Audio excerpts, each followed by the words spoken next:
안녕하세요, 구독자 여러분. 저는 얼마 전 화려한 싱글이 된 40대 주부입니다. 여러분들은 결혼 생활이라는 것에 어떤 환상을 품고 시작을 하게 되셨는지 궁금하네요. 저는요, 저희 부모님의 알콩달콩 세월이 지나도 변하지 않는 그 깊은 사랑을 생각하며 제 결혼 생활을 그려 나갔었어요. 정말 평생을 함께 할 수 있는 반려자를 만나서 서로를 의지하며 자식 낳고 노후를 두 사람이서 여행이나 다니고 손주들을 키우며 그렇게 지낼 수 있기를 바라면서 말이에요. 하지만 그게 얼마나 허황된 꿈이었는지를 알았습니다. 제 이야기 끝까지 들어주시길 바라며 이야기를 시작해 볼게요. 저희 부모님은요, 정말 사랑 표현에 있어서라면, 둘째가라면 서러울 정도로 아낌이 없는 분들이었어요. 세상에 연애하는 사람은 두 분밖에 없는 것처럼 보였달까요? 식탁에서 밥을 먹다가도 서로 맛있는 걸 더 먹으라고 티격태격 사랑 싸움을 하시는데, 저랑 동생은 그걸 옆에서 보면서 실실 웃다가도 가끔은 자식들 보는 앞에서 저렇게 애정 표현을 하고 싶나 하며 괜히 민망해지기도 했지요. 그래도 속으론 참 좋았어요. 사실 부모님 사이가 좋다는 것만큼 좋은 가정 환경도 없다고 생각하거든요. 어릴 때 사랑을 듬뿍 받고 자란 아이와 그렇지 않은 아이는 성격에서부터 차이가 확 난다고들 하잖아요. 화목한 가정에서 자란 아이일수록 안정적이고 사람 대하는 방식도 부드럽고요. 저는 그걸 굉장히 큰 축복이라고 생각했어요. 반대로 부부싸움이 잦은 환경에서 자란 친구들은 늘 눈치를 보더라고요. 사소한 소리에도 혹시 또 싸우나? 하고 긴장하고 내적으로 우울함을 끼고 사는 친구들도 있었어요. 다 그런 건 아니지만요. 저는 그런 환경을 직접 겪어본 적이 없었기 때문에 어느 순간부터는 오히려 그런 게 궁금해지기도 했어요. 왜 어떤 가정은 다투고 어떤 가정은 화목할까? 가정 환경이 사람에게 어떤 영향을 줄까?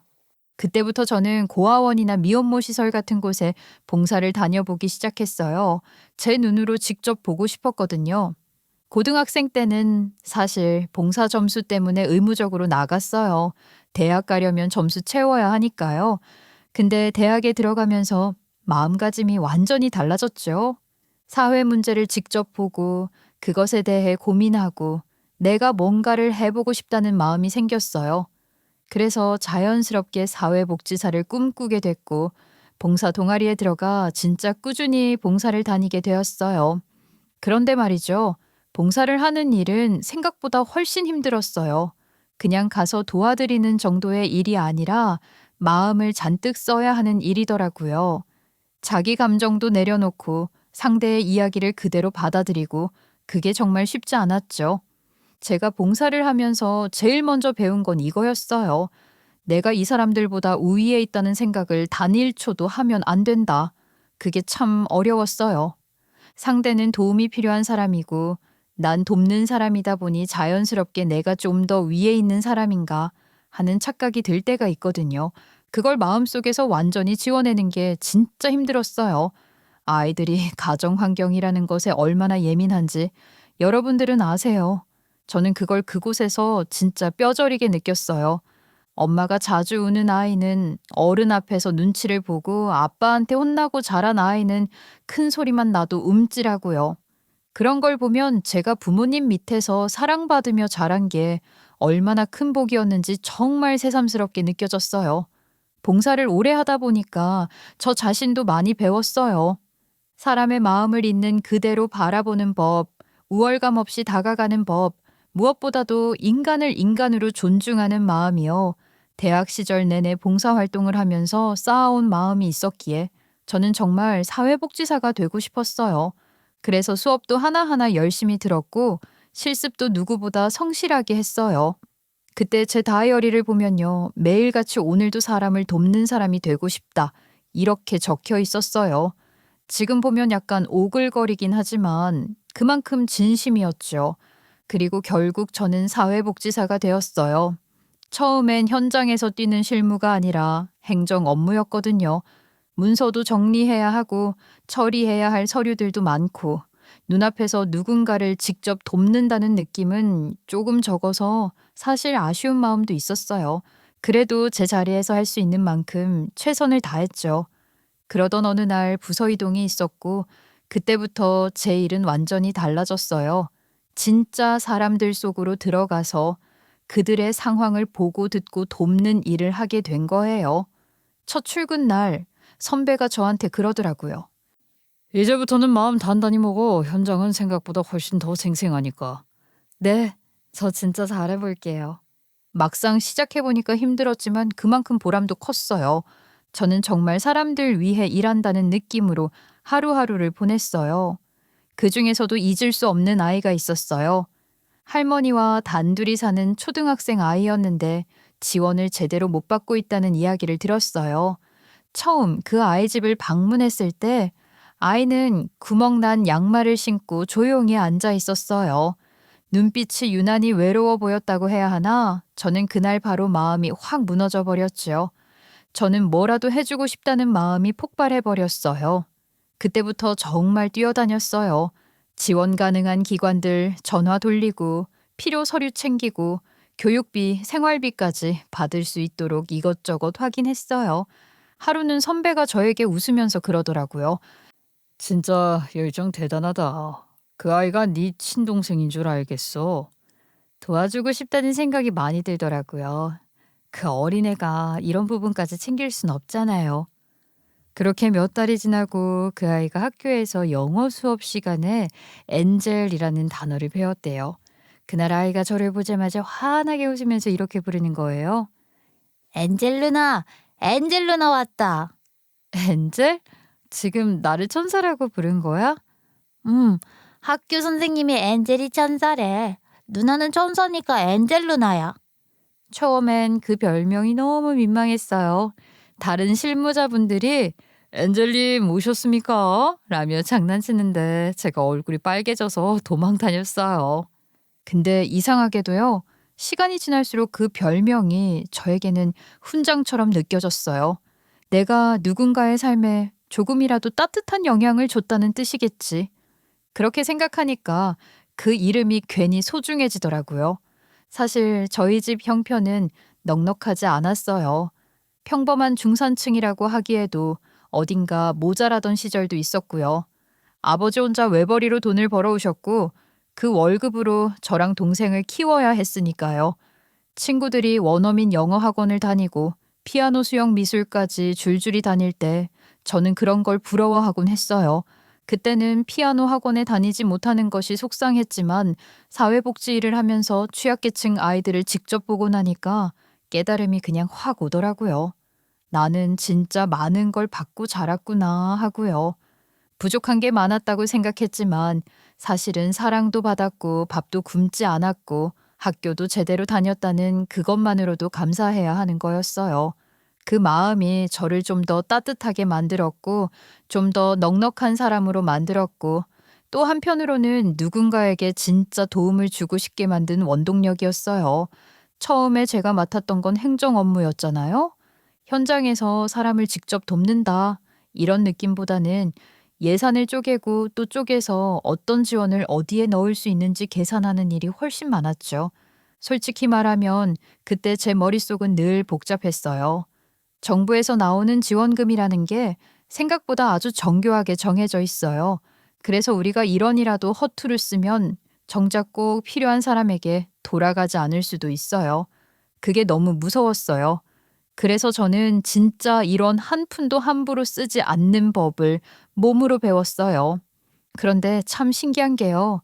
사람들을 직접 만나기 시작하면서 제 마음이 더 단단해지고 세상 보는 눈도 달라졌어요.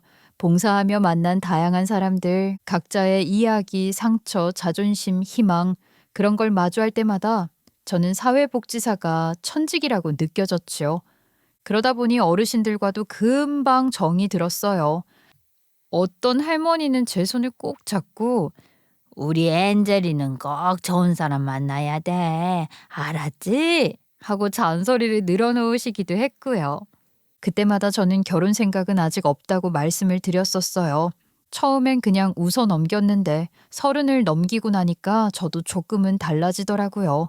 우리 아버지 같은 사람, 가족을 위해 묵묵하게 책임지는 사람을 만날 수 있다면 좋겠다.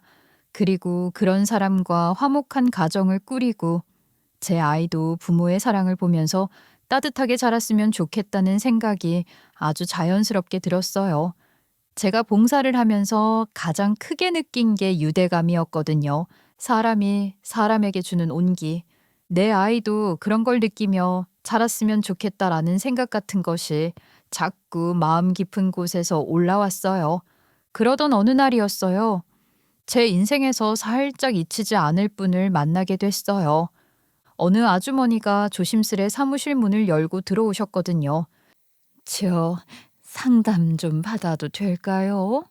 말투도 아주 공손하고 조심스러웠어요.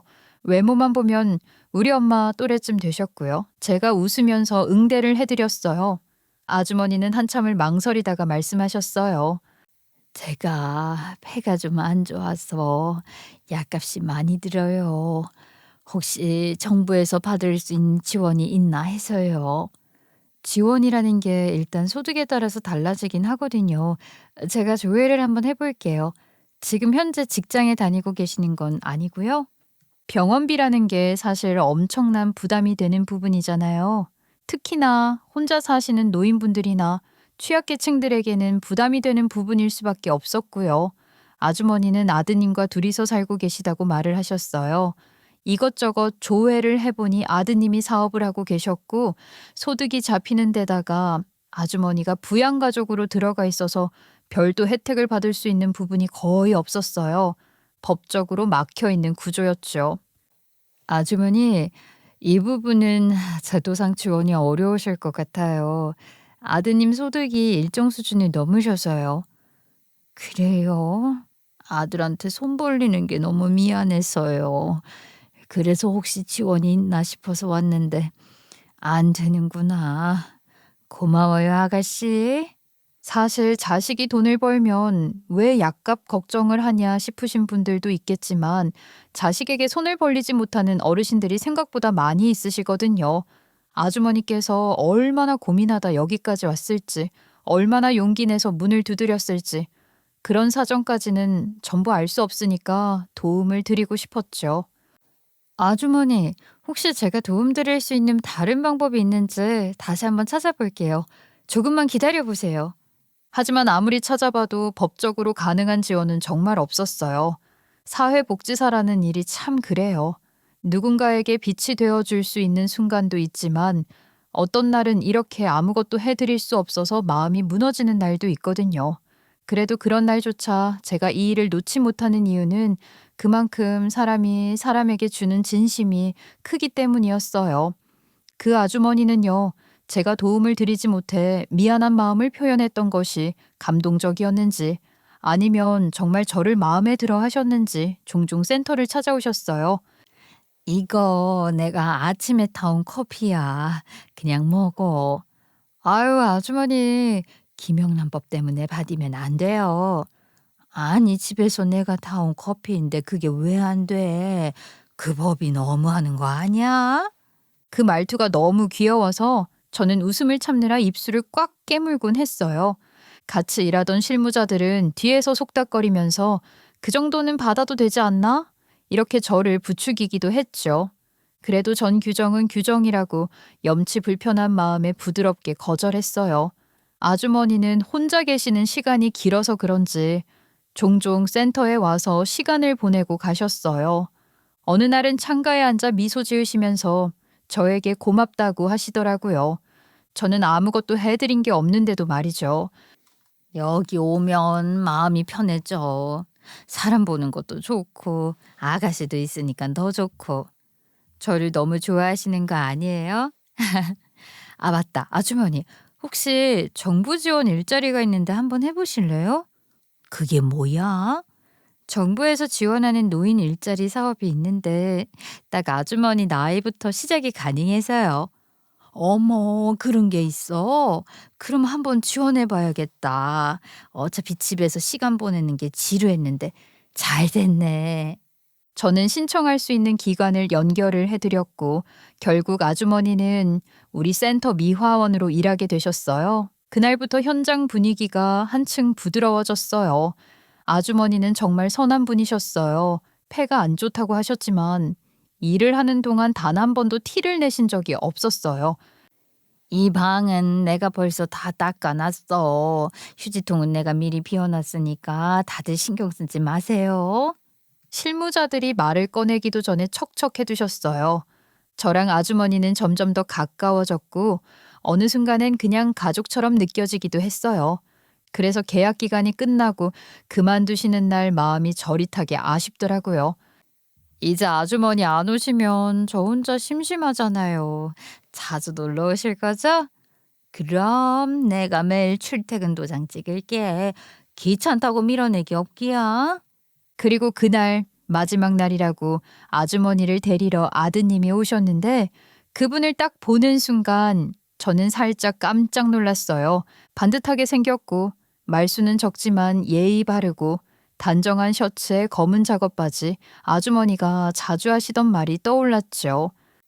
우리 아들 요즘 페인트 가게 하느라 힘든데도 일은 정말 성실하게 해. 아드님이 저에게 고개 숙여 감사 인사를 하는데 목소리가 굵직하면서도 조용했는데 왠지 모르게 신뢰감이 있었어요. 솔직히 그때 조금 눈길이 갔던 건 부정할 수 없어요. 그 이후 아주머니는 다시 우리 센터에 재취업하게 되셨고 본격적인 작전을 펼치기 시작하셨어요. 그 우리 아들 어때? 한번 만나볼래? 저요? 에이, 저를 며느리감으로 생각하시는 거예요? 며느리 되면 완전 찬성이지. 어디 아들 소개해주고 싶다는 마음 들기가 쉬워? 말씀만으로도 감사해요. 이렇게 은근슬쩍 그러면서 아주 자연스럽게 저를 살살 꼬드기셨죠. 소개팅이나 선자리는 아니었지만 오며 가며 얼굴을 보게 되다 보니까 말을 트게 되었고 어느 순간 서로의 일상도 아주 자연스럽게 공유하게 되었어요. 그분이 퇴근길에 센터에 들러 아주머니를 모시러 올 때마다 짧은 대화가 차곡차곡 쌓이며 관계가 깊어졌어요. 그렇게 시간이 참 길게 흘렀고 천천히 우리는 서로에게 마음을 기울이게 됐어요. 누가 먼저 고백했다고 딱 말하기 어려울 정도로 자연스럽게 아주 은은하게 서로에게 익숙해져 갔어요. 그러다 결국 연인이 되었어요. 시간은 꽤 오래 걸렸지만요. 그래서 더 소중했어요. 억지로가 아니라 자연스럽고 따뜻하고 서로의 마음이 천천히 열린 그런 사랑이었거든요. 아주머니, 그러니까 지금의 시어머니를 처음 알게 된 이후로 4년이 지나서 저는 남편과 결혼을 하게 됐어요. 시간이 참 묘하죠.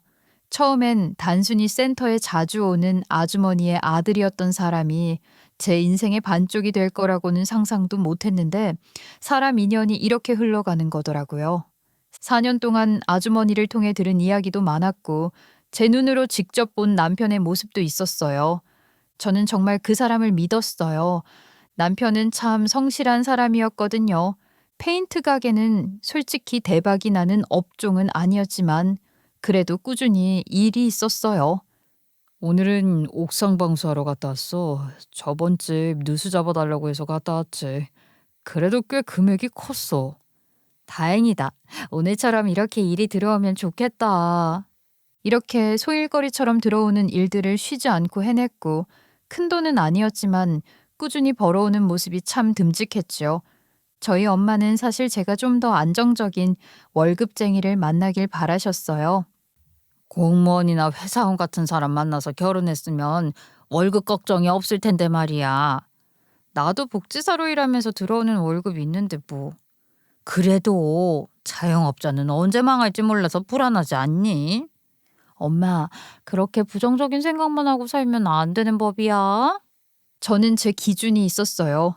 돈을 많이 벌든 적게 벌든 마음이 따뜻하고 배려할 줄 알고 남을 도울 줄 아는 사람. 그게 제가 평생 함께하고 싶은 사람이었어요. 그래서 남편을 선택한 걸 단 한 번도 후회해 본 적이 없었어요. 그리고 남편은 정말 그런 사람이었어요. 연애할 땐 누구보다 내가 하는 일을 존중해주는 사람이었죠. 제가 취약계층 어르신 댁을 방문한 일이 있었어요. 옥상 누수 때문에 집안 천장이 시커멓게 곰팡이가 피어 있었거든요. 도배를 몇 번을 새로 해도 누수가 해결되지 않으면 소용없잖아요. 제가 해결 방법을 몰라 고민하고 있을 때 남편이 말없이 도구 챙겨서 함께 따라와 줬어요. 여기가 문제네. 음, 이건 그냥 도배 문제가 아니라 물길이 다른 데 있어. 내가 한번 잡아볼게. 그 말투가 얼마나 든든했는지 몰라요.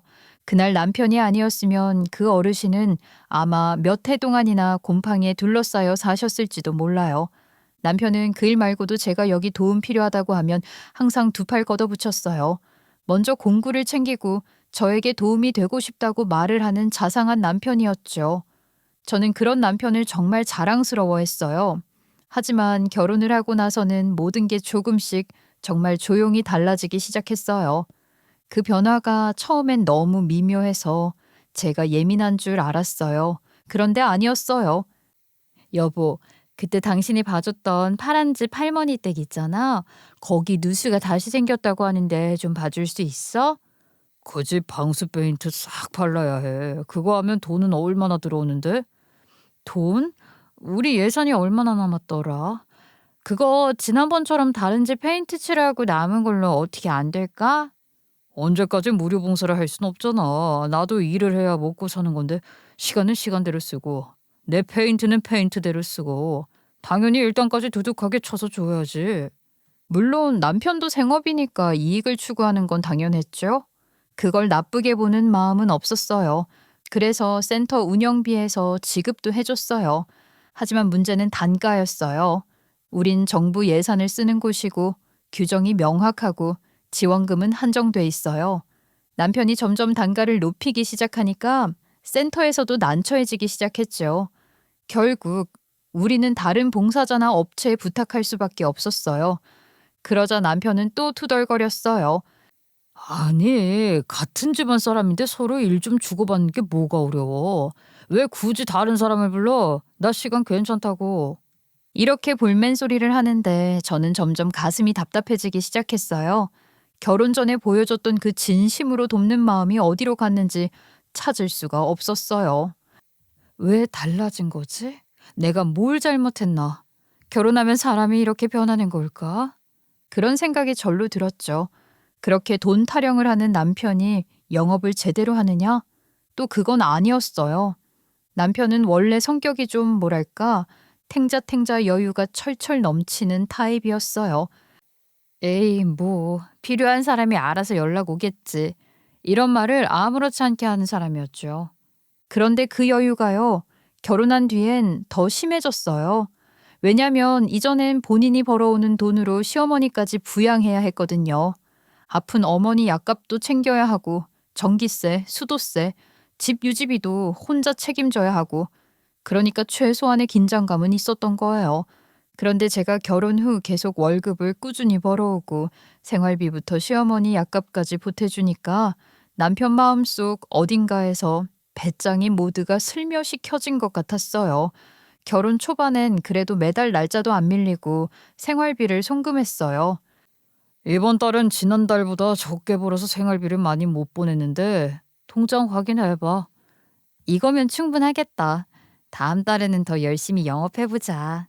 그런데 2년이 지나고 3년이 지나고 나니까 그 송금이 점점 늦어지더니만 어느 순간부터는 아예 생활비를 보내주지 않는 겁니다. 입금 내역 확인할 때마다 허무함이 목까지 차올랐죠. 당연히 부부로서 함께 살고 있는 거니까 이런 단위까지 쪼개서 계산을 하는 건 아니지만 제 월급으로 생활비를 전부 감당하는 것은 무리가 있었어요. 이번 달에는 왜 생활비를 안 줘? 이번 달은 좀 빠듯해. 가게 월세 나가고 내가 써야 할 기본 생활비 있잖아. 그것 때문에 좀 힘들어. 아니, 그럼 당신은 당신 생활비 쓰고 나는 우리 생활비 다 부담하라는 거야? 누구나 안 주고 싶어서 안 줘. 나도 최소한의 생활비가 필요하니까 그런 거 아니야. 그때부터였어요. 제가 남편에게 영업이라도 제대로 하라고 부탁하게 된 게. 하지만 남편은 늘 시큰둥하게 반응했죠. 지금은 철이 아니라서 그렇다. 조금 시간이 지나면 장마철이라 다들 방수 페인트를 찾을 거다. 그런 태평한 소리만 하면서 밤낮 없이 놀러 다니는 것 같았어요. 그렇게 우리는 아이 갖는 것도 훨씬 늦어졌어요. 지금의 형편으로는 아이를 키우는 것이 무리라는 생각이 들었기 때문이었어요. 현실적인 고민이었죠. 시간은 속절없이 흘러가고 더 이상은 미루면 안 되겠다는 생각이 들어서 제가 용기를 내서 남편에게 말을 했어요. 여보, 나도 아이 갖고 싶어. 우리도 가정을 더 든든히 꾸리고 싶어. 그러려면 당신도 돈을 좀 제대로 벌어와야 해. 조금만 더 노력해줘. 내가 지금 아이를 가지게 되면 육아휴직을 써야 하는데 당신이 생활비를 주지 않으니까 휴직을 낼 수가 없잖아. 그래, 그럼 나 인터넷으로 영업해 볼게. 요즘은 다 온라인이잖아. 그렇게 시작된 남편의 인터넷 영업. 솔직히 말하면 기대 반, 불안 반이었어요. 그런데 의외로 문의가 꽤 들어왔어요. 블로그를 통해서 관심을 가지는 전국구 사람들이 문의를 해왔고 남편이 출장을 갈 수 있는 거리가 되면 나가서 일을 했죠. 그렇게 조금이나마 수입이 생기자 저도 드디어 마음 편히 아이를 가질 수 있었어요. 그게 제 나이 30 중반쯤이었어요. 그리고 출산, 육아휴직, 복직, 정말 눈 깜짝할 사이에 몇 년이 훅 지나갔어요. 하지만 문제는 그 다음이었어요. 제가 복직하자마자 남편은 다시 예전의 배짱이 모드로 돌아왔어요. 인터넷 영업도 대충대충 하고요. 먼 거리는 아예 무시를 하더라고요. 요즘은 출장을 거의 안 가네? 계산해봤는데 기름값에 시간에 돈벌이가 안 돼. 요즘 사람들 왜 이런 거에 돈 쓰는 걸 아까워하지? 곰팡이 빈집에서 살고 싶나? 그러지 말고 당신도 어디 취직을 하는 건 어떻게 생각해? 페인트 일 돈 안 된다고 투덜거리지 말고 회사 들어가서 월급 받으면 훨씬 좋잖아. 지금 나이에 할 줄 아는 것도 없는데 어떻게 회사에 취직을 해? 내가 자격증이 있는 것도 아니고. 그리고 난 남 밑에서 시키는 일 하면서 살 자신 없어. 나랑 안 맞아. 이 말도 몇 년째 똑같이 듣고 있던 말이었어요. 그런데 더 기막힌 건 뭐냐면요. 남편은 회사도 안 가고 페인트 일도 제대로 안 하고 그렇다고 아이를 돌봐준 것도 아니었다는 점이에요. 퇴근하고 들어오면 애는 저만 찾고 집안일도 저만 하고 생활비도 제가 대고 저는 점점 지쳐갔어요. 결혼이 이런 거였나? 나는 잘못 선택한 걸까? 이런 생각들이 밤마다 머리를 짓눌렀어요. 아이를 돌보는 일은 결국 시어머니가 맡아주셨어요. 사실 시어머니는 폐가 점점 더 안 좋아져서 늘 기침을 달고 사셨고 하루에도 서너 번씩 약을 챙겨 드셔야 하는 분이었어요. 그런데도 우리 며느리가 일을 해야 하니까 내가 아이 봐줄게 하시면서 매일같이 우리 집으로 오셨죠. 솔직히 저는 매번 죄송해서 고개를 들 수가 없었어요. 어머니, 진짜 괜찮으시겠어요? 몸도 안 좋으신데. 아이고, 애미야. 내가 우리 손주 보는 게 얼마나 기쁜데. 걱정 말고 일해. 어린이집 자리날 때까지만 보면 되잖아. 어린이집 대기 순번은 뭐 하늘의 별 따기였어요. 몇십 번이 쭉 밀려 있는 걸 보면서 저는 그냥 허탈하게 웃기만 했죠. 그런데 그런 상황에서도 시어머니는 단 하루도 투덜거리거나 힘든 티를 낸 적이 없었어요. 아침 일찍 우리 집에 와서 아이 이유식 챙기고 아이 식기 소독하고 옷 갈아입혀서 놀아주고 심지어 남편 밥까지 챙겨주시고요. 돈 한 푼 받지 않고 그렇게 묵묵히 해주시는 모습을 보면 진짜 마음이 미어졌어요. 밤에 기침 때문에 제대로 주무시지도 못하는 분이었거든요. 반면 남편은 가정에서 일어나는 일에 완전히 손을 놓은 상태였어요. 세탁기가 돌아가는 소리에도 무심했고 쓰레기가 쌓여 넘치고 있어도 모르는 척, 아이 울음소리가 나도 이어폰 끼고 딴짓만 하고요. 저는 그런 남편을 보며 이혼을 생각한 순간이 한두 번이 아니었어요. 이런 사람을 과연 우리 아이의 아빠라고 당당하게 소개를 시킬 수 있을까? 그런 고민이 하루에도 수십 번씩 왔다 갔다 했죠. 저는 늘 제 부모님처럼 알콩달콩하고 화목한 가정을 꿈꿔왔어요. 그런데 남편의 무책임한 모습은 제 꿈과 너무 달랐고 시간이 갈수록 눈을 마주치는 것도 싫어질 정도였어요. 그런데도 제가 이혼을 하지 못했던 이유가 있었어요.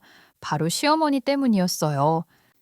애미야, 내가 정말 미안하다.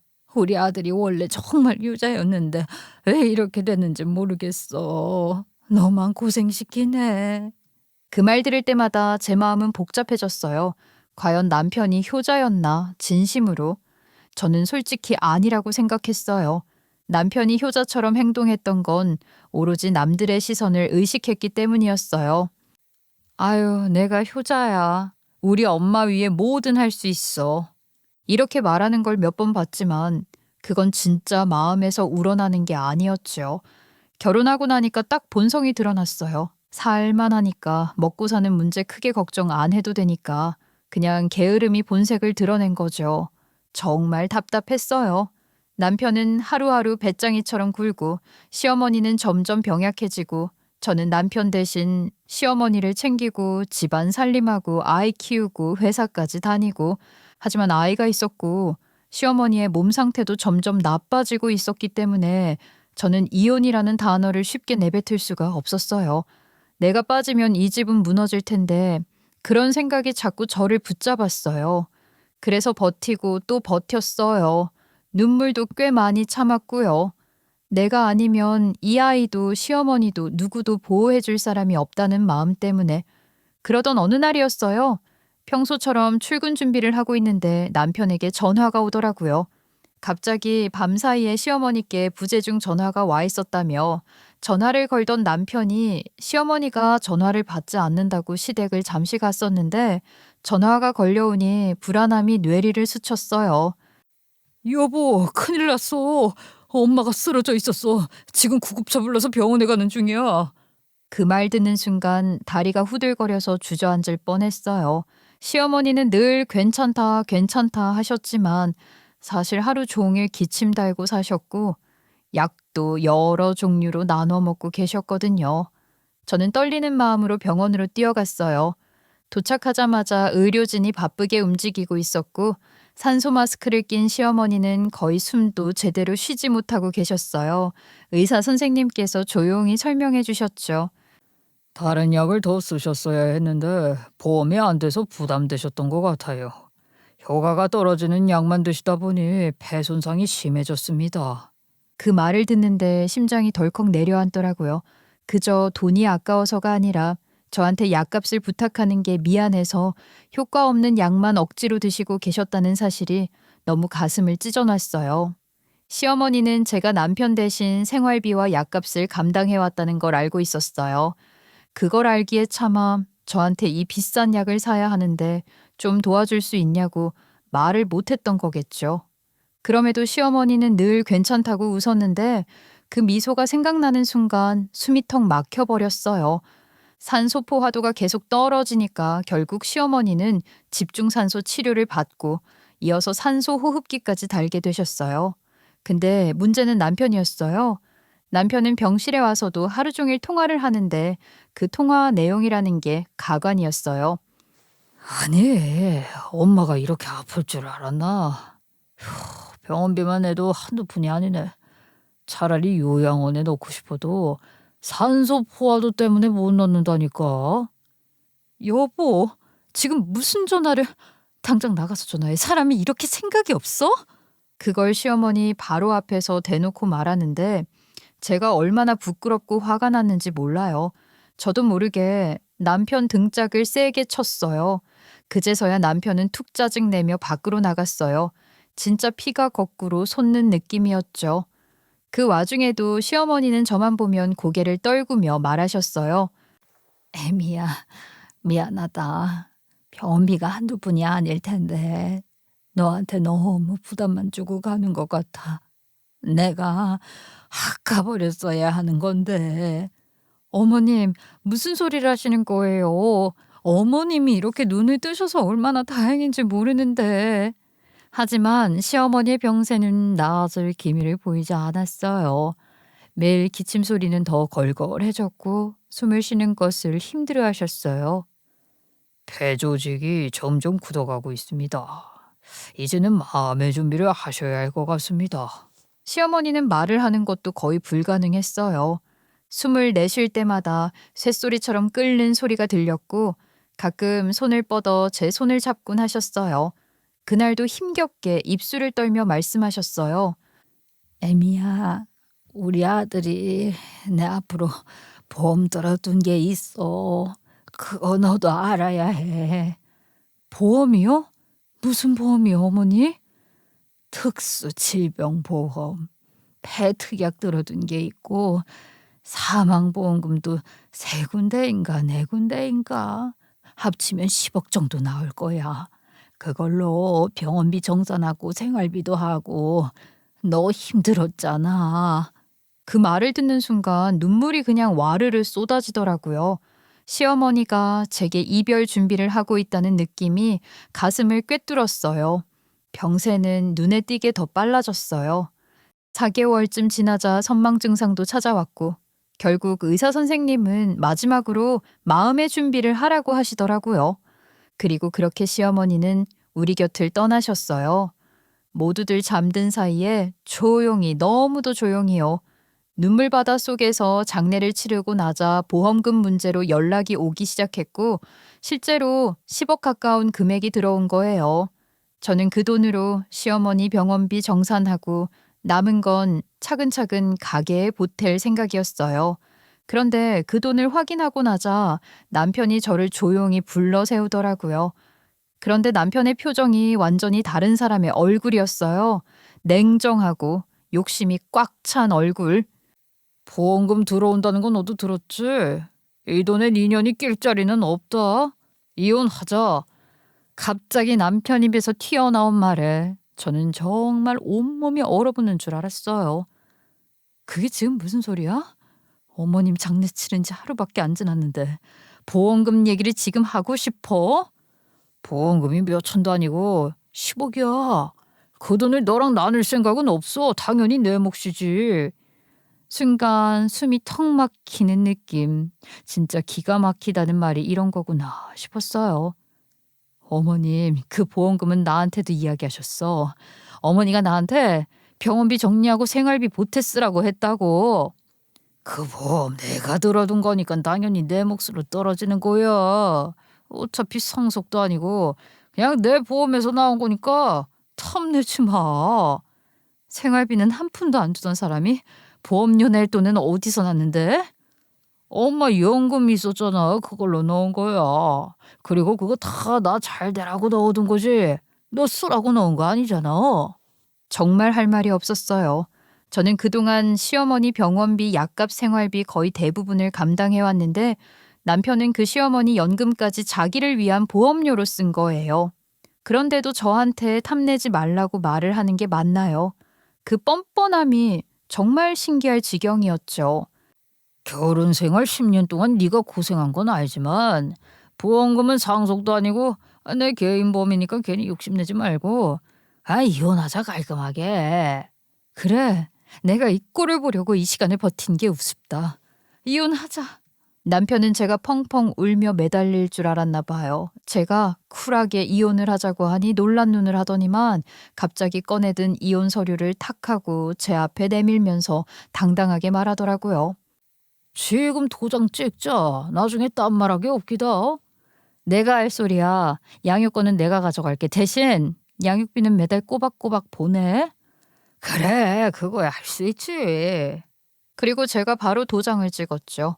꾹 하고 도장 찍히는 소리가 어찌나 시원하던지 10년 동안 억눌렸던 무거운 돌덩이가 저 멀리 날아가는 느낌이었어요. 그런데 남편 표정을 보는데 제가 평생 보면서 단 한 번도 본 적 없던 표정이더라고요. 진짜로 신난 얼굴을 하더라고요. 입꼬리가 귀에 걸릴 듯 올라가 있고 눈은 반짝반짝. 당장 가정법원 가서 제출할 거야. 재판 날짜 때 꼭 나와. 이렇게 말하는데 그 순간 정말 마지막 남아있던 정까지 모조리 타들어갔어요. 얼마나 보험금을 혼자 쓰고 싶었으면 가족도 아내도 아이도 다 집어던질까. 도장 찍고 나오는 길에 저는 스스로에게 물었어요. 내가 이 사람을 왜 이렇게 오래 끌어안고 살았지? 하고요. 결혼 10년 동안 생활비는 모르쇠. 아이 태어난 뒤에도 아빠 역할은 전혀 하지 않은 사람. 제가 무슨 복이라고 이런 인간을 이고지고 살았겠어요. 저는 오히려 속이 시원했어요. 그래, 이혼이 낫다.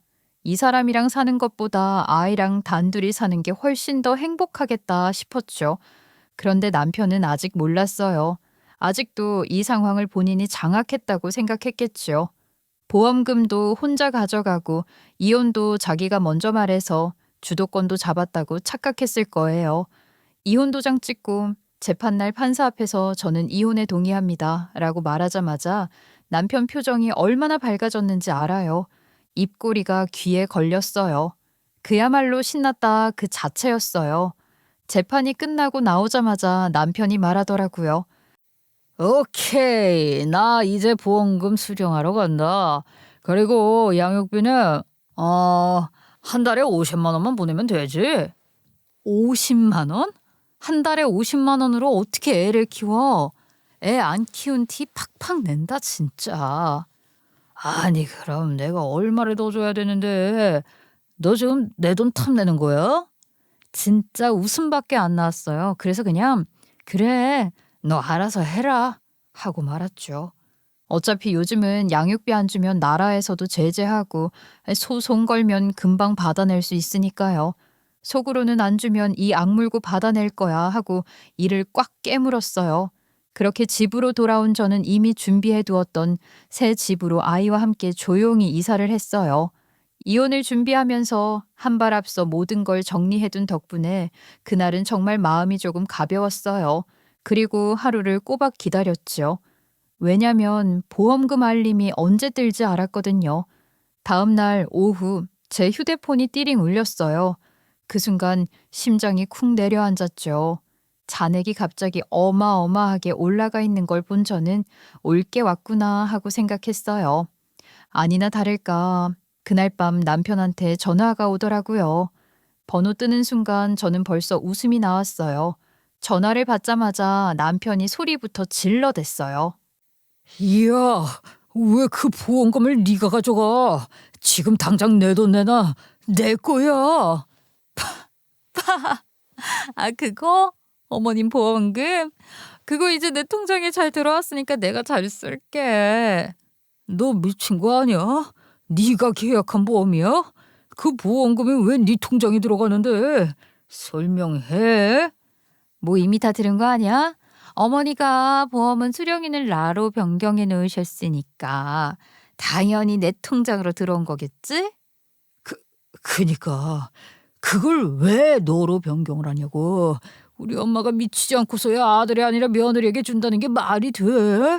그러니까 말이야. 얼마나 아들이 못 믿었으면 며느리가 안타까웠으면 그랬겠어? 네가 무슨 술을 쓴 거겠지. 우리 엄마가 아파서 정신이 없을 때 네가 이런 술을 쓴 거 아니냐고. 보험회사에서 그렇게 바보처럼 돈을 지급했을까?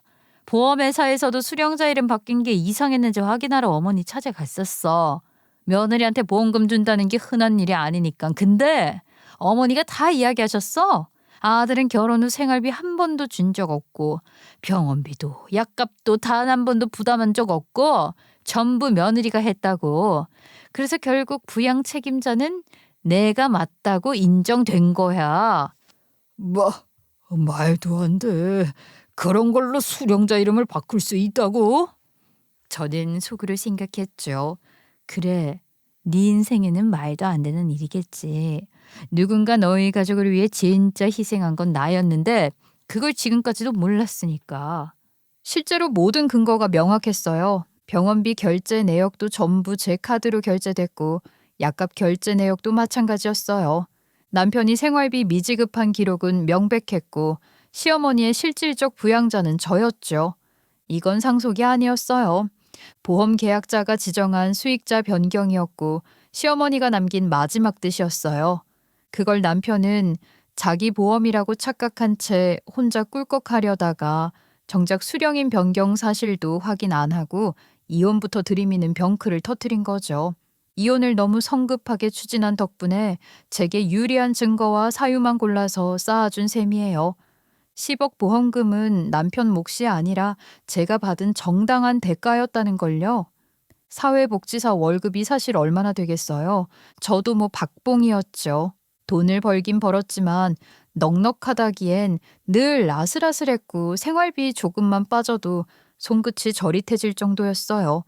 그런데도 저는 우리 시어머니가 정부에서 받을 수 있는 혜택을 하나라도 더 찾으려고 법령을 뒤지고 혹시 빠진 게 있나 주민센터에 연락하고 필요하면 서류까지 대신 떼러 다녔어요.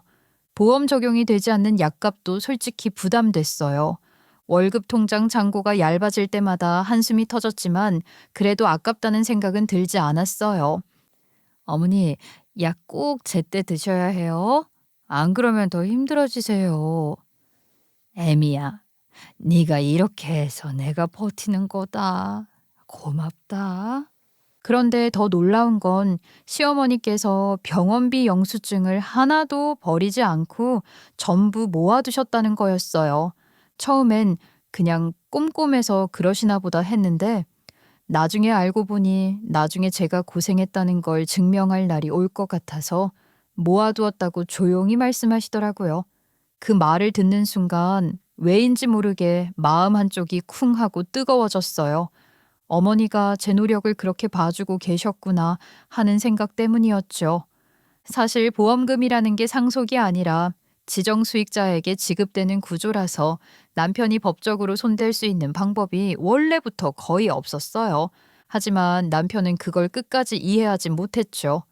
본인이 생활비도 안 주고 부양 의무도 회피했기 때문에 상속 결격 사유까지 뚜렷했는데 그 모든 사실을 애써 외면한 채 계속 개소리만 늘어놓았어요. 남편은 제가 돈을 훔쳤다고 생각한 모양이었어요. 네가 우리 엄마 꼬신 거지?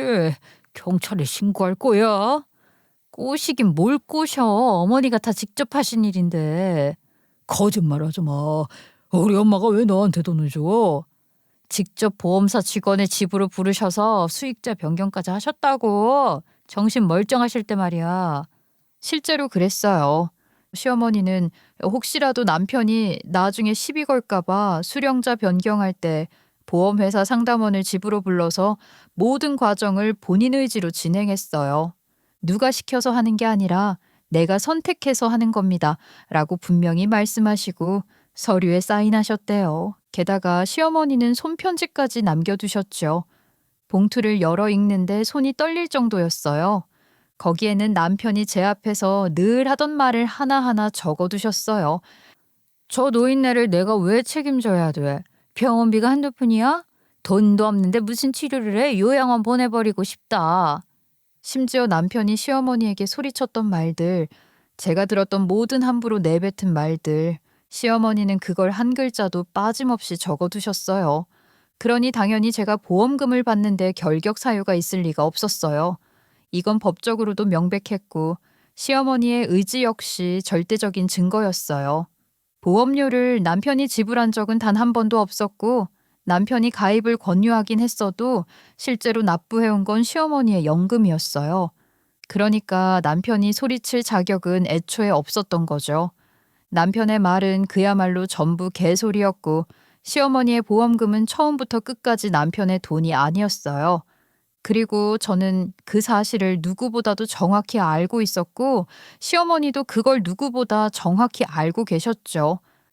이 돈은 어머니께서 내게 주신 마지막 선물이야. 그러니까 탐내지 말았으면 좋겠어.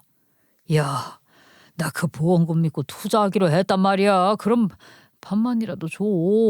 우리 엄마 보험금인데 왜 내가 한 푼도 못 가져가? 그게 말이 돼? 투자? 당신 페인트 가게 하나도 제대로 운영 못하면서 무슨 투자를 하겠다는 건데? 아, 이번 거는 진짜야. 지인이 알려준 자리가 있는데. 그런 거 대부분 사기라는 걸 몰라서 그래? 어디서 주워 들은 걸로 큰돈 들어오면 부풀어 오르는 스타일인 건 알지만 그 돈은 어머님이 누구보다도 신중하게 생각해서 나에게 준 돈이야. 굳이 아들에게 주지 않고 돈이 생기면 내가 이혼을 할 수 있다는 것도 알고 계신 어머님이 왜 수령인 이름까지 변경해가면서 나한테 넘기셨겠어. 노망이라도 났나 보지. 누구보다 멀쩡하셨던 거겠지. 부양의 의무도 하지 않는 아들에게 그 돈이 아까웠겠지. 약값 한 번 안 주던 아들인데 병수발은 들었니? 병원에 찾아와서 어머님이 뭐가 힘든지 불편한지 챙기기라도 했어? 남편은 대꾸를 못하고 벙쪄 있었어요. 사실 병원에서 시어머니 옆에 앉아 말동무 해드린 것도 대부분 저였어요. 점심때 잠깐 시간 내서 찾아가면 어르신들이 저에게 이렇게 말했어요. 딸이 정말 지극정성이네. 요즘 딸 가진 집이 복이야. 우리 딸이에요. 내가 낳은 건 아니지만 내 딸 맞아요. 며느리랑 어쩜 저리 사이가 좋을 수가 있어? 그런 말을 들을 때마다 마음이 얼마나 뜨겁게 차올랐는지 몰라요. 저도 시어머니를 정말 가족처럼 생각했어요. 베푼 만큼 돌려받는다는 말이 괜히 생긴 말이 아니더라고요. 제가 혼인관계를 억지로 유지했던 건 사실 남편 때문이 아니었어요. 시어머니가 걱정돼서, 그리고 아이에게 이혼이라는 단어가 상처로 남을까봐 망설였던 것 뿐이었어요. 그런데 남편이 그 소중한 가족의 복을 스스로 발로 걷어찼어요. 제가 굳이 끌어안고 갈 이유가 하나도 없어진 거죠. 이야, 나 진짜 투자하려던 거였어. 나한테도 조금만 줘. 진짜 반만이라도. 나 그 돈 없으면 안 된다니까. 엄마가 왜 너한테 다 줬겠어. 너가 꼬셨으니까 그렇지. 이건 불공평해. 부탁이다. 나 좀 살려주라. 저는 남편의 얼굴이 점점 일그러지는 걸 보면서도 마음이 전혀 흔들리지 않았어요. 오히려 더 단단해졌달까. 저는 손바닥만큼의 미련도 남지 않은 채 남편 놈의 모든 애원을 단칼에 잘라냈어요. 그 순간 느껴지는 해방감이 얼마나 컸는지 몰라요. 10년 동안 제 마음을 짓누르던 무거운 돌덩이가 와르르 무너져버리는 느낌이었지요. 이 사람과는 더 이상 단 1초도 엮일 필요가 없다는 것. 그리고 어머님의 마지막 선택이 옳았다는 것. 그 선택이 저를 계속 살아가게 만드는 힘이 된다는 것을 깨달았죠. 남편 놈은 처음에는 소송을 걸겠다고 난리를 치더니 결국 변호사 사무실을 찾아가 상담을 받은 뒤에야 방법이 전혀 없다는 걸 깨달았다고 하더라고요. 변호사도 못한다잖아. 이건 말도 안 된다니까. 너 정말이랄 거야? 법이 그런데 뭐. 그리고 당신이 그동안 해온 걸 생각해봐. 내가 뭘 잘못했는데. 아니 그게 아무래도 아이도 생각해야 하고 너 없이 살아보니까 내가 얼마나 네가 필요했는지 알겠더라. 우리 다시 해보면 안 될까? 나 진짜 많이 반성했어. 나는 당신 같은 사람이랑 더 이상 못 살아. 아이랑 단둘이 지내도 전혀 빈자리 안 느껴져. 이미 끝났어. 더러워서. 내가 언제까지 빌 줄 알았어. 내가. 그래 안 빌어. 안 빌어 이씨. 입은 그렇게 큰 소리로 떠들면서도 속은 얼마나 쓰렸는지 동네 아주머니들이 하나둘씩 저한테 와서 귀뜸을 해주셨어요. 아유 그 사람 요즘 페인트 가게도 접었다더라. 나 술 먹고 비틀비틀 돌아다녀. 한심해서 말을 못해. 술값은 어디서 났는지 몰라. 근데 널 얼마나 욕하는 줄 알아? 돈 10억 때문에 인생 망했다고 아주 개떼처럼 구는 거 보면 꼴불견이야. 저는 그냥 웃으며 넘겼어요. 그게 다예요. 이제 남편의 일거수일투족에 감정이 흔들리던 시절은 지나갔어요. 하지만 동네 사람들 중에는 은근히 시비를 걸듯 묻는 사람도 있었어요. 그래도 남편이 불쌍하지는 않아? 사람이 그렇게 망가졌으면 마음 안 아파? 저랑 상관없는 사람이잖아요. 남편이 아니라 그냥 전 남편이요. 그 말에 사람들이 아무 말도 못하더라고요. 남편 놈은 능력치 하나도 없이 술만 퍼마시니 양육비도 당연히 안 보내죠. 하지만 저는 걱정 안 해요. 요즘은 양육비 미지급하면 운전면허 정지부터 출국 금지, 심지어 감치 명령까지 다 가능하잖아요. 언젠가 이악 물고 받아낼 생각이에요. 본인 새끼에게 최소한의 책임은 져야죠.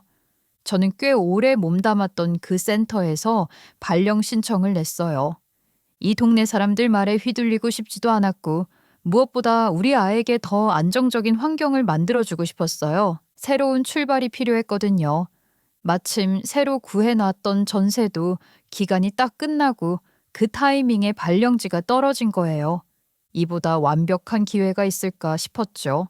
그래서 지금은 이사 준비를 하며 아이와 설레는 시간을 보내고 있어요. 아이도 새 동네, 새 학교 이야기만 나오면 눈이 반짝반짝 빛나요. 저 역시 새로운 곳에서 새 마음으로 일할 수 있다는 생각만 해도 숨이 탁 트이는 기분이에요. 전 남편의 이후 근황이요. 그 인간은 여전히 동네에서 술 기운에 몸을 맡긴 채 살고 있다고 들었어요. 가게도 접고 그 흔한 아르바이트 하나 제대로 못하면서 남 탓만 하며 살고 있다더군요. 10억을 혼자 쓰겠다고 난리를 치던 사람이 정작 단 한 푼도 손에 쥐지 못하고 스스로 무너져 내려버린 거죠. 반면 저는 바쁘고 보람있게 지내고 있어요. 아이도 예전보다 훨씬 안정적이고 밝아졌고요. 무엇보다 아침에 일어나서 괜히 눈치 보던 시절이 사라졌다는 것이 얼마나 행복한지 몰라요. 계좌에는 시어머니가 남기고 가신 그 마지막 사랑의 흔적이 든든히 자리 잡고 있고 그 덕분에 저는 미래를 계획할 여유까지 생겼어요. 아이 대학 자금, 제 노후 준비, 그리고 작은 전셋집 하나쯤은 마련하려고 계획 중이에요. 지금 제 옆에는 욕심도 무책임도 변명도 없는 오직 저와 아이만 있어요. 가끔 창밖을 보면 시어머니의 목소리가 들리는 듯해요. 애미야, 너가 있어서 정말 다행이었다. 저는 그 말을 마음속 깊은 곳에 새기며 오늘도 아이와 함께 더 단단하고 밝은 삶을 살아가고 있어요. 이게 제 결말이에요. 슬프지 않고 복수에만 치우치지 않은 제가 직접 선택한 제 두 번째 인생의 시작이죠.